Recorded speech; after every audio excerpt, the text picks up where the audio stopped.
হাই friends, নেৰানেপেৰা বৰষুণ আৰু তাৰ মাজতে মই ভিডিঅ'টো আৰম্ভ কৰিছোঁ। এতিয়া 10টা বাজিল, এতিয়ালৈকে বৰষুণ এৰা নাই। ৰাতিটোও দিছিলে আৰু এয়া বৰষুণৰ মাজতে আমি ক'লৈ ওলাই আহিছোঁ গম পাইছেনে বাৰু? আমি আহি আছোঁ পাতি দৰঙত থকা শ্ৰী শ্ৰী অৰ্ধনাৰীশ্বৰ শিৱ মন্দিৰলৈ বুলি।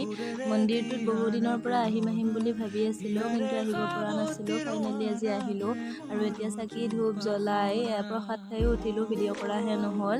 আৰু সঁচাকৈয়ে মন্দিৰটোত আহি কিবা এটা ভালে লাগি গৈছে। যদিও বৰষুণৰ বতৰ, তথাপি কিন্তু মানুহ কমা নাই। আৰু এয়া আমাৰ ফটো উঠাত ব্যস্ত হৈ আছে বাপেক পুতেক।